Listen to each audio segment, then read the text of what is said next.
नमस्कार, nation India में आपका स्वागत है। मेरा नाम है विपिन बेबाक। राजस्थान में विधानसभा चुनाव से पहले भारतीय जनता पार्टी मौजूदा गहलोत सरकार के विरुद्ध मोर्चा खोले हुए जन आक्रोश यात्रा के बाद नहीं सहेगा राजस्थान के कार्यक्रम का आयोजन किया गया है। इसी आयोजन के दौरान केंद्रीय जल शक्ति मंत्री गजेंद्र सिंह शेखावत ने विपक्ष की एकजुटता पर चुटकी लेते हुए कहा है कि 20 लाख करोड़ का टोटल घोटाला करने वाले लोग एक साथ मिलकर दूसरे का सहारा लेकर अपने आप को बचाने की विफल कोशिश कर रहे हैं। उन्होंने कहा कि इससे पहले भी यह सब एकजुट हुए थे। उस समय देश की जनता ने पीएम नरेंद्र मोदी को पूर्ण बहुमत देकर प्रधानमंत्री बनाया। राहुल गांधी के प्रधानमंत्री पद का चेहरा न होने के सवाल पर शेखावत ने कहा कि राहुल गांधी तो कांग्रेस का भी चेहरा नहीं है। वर्ष 2019 के चुनाव से पहले भी इसी तरह के एकीकरण के वादे किए गए थे, दिखावे किए गए थे, लेकिन जनता ने वर्ष 2014 से अधिक मत देकर पीएम मोदी को प्रधानमंत्री बनाया। शेखावत ने कहा कि एनडीए की 340 सीटों के साथ बहुमत की सरकार आई थी। शेखावत ने कहा कि मैं विश्वास के साथ कहता हूं कि इस बार भारतीय जनता पार्टी और एनडीए 50% मत लेकर एक बार फिर नरेंद्र मोदी को और अधिक ताकत के साथ प्रधानमंत्री बनाएगी।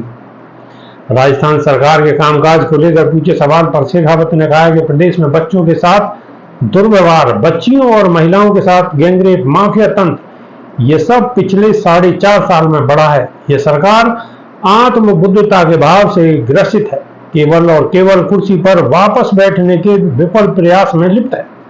उन्होंने कहा कि सरकार सरकारी और टैक्स पेयर के पैसों से राहत शिविरों में पॉलिटिकल मैसेजिंग करने में व्यस्त है। इसके चलते राजस्थान में अपराधी बेलगाम हो गए हैं और अपराध बढ़े हैं। केंद्रीय मंत्री ने कहा है कि पिछले 4.5 साल में प्रदेश में भ्रष्टाचार बढ़ा है। राजस्थान में सबसे ज्यादा भ्रष्टाचार के मुकदमे दर्ज हुए हैं, लेकिन भ्रष्टाचारियों को बच निकालने का सबसे ज्यादा अवसर भी राजस्थान में ही मिला है।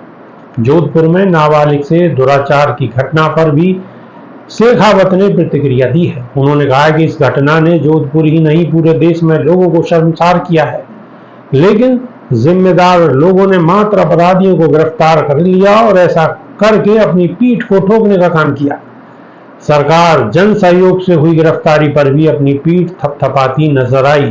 पेपर लीक की घटनाओं पर शेखावत ने कहा है कि आरपीएससी जैसी पवित्र संस्था के मुंह पर कालिख पोतने का काम वर्तमान अशोक गहलोत सरकार ने किया है।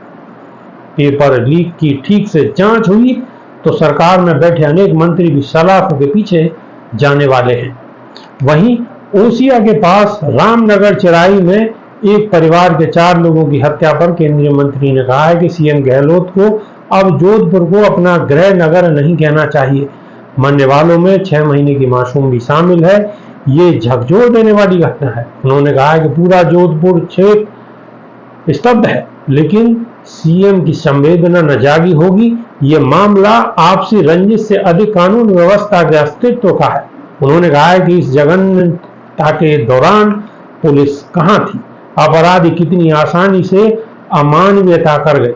उन्होंने सीएम को निशाने पर लेते हुए कहा है कि उनका कोई हक नहीं जनता को दिलासा देने का। उनकी अक्षमता की वजह से राज्य में आपराधिक वातावरण तैयार हुआ है। अभी के लिए सिर्फ इतना है। नमस्कार।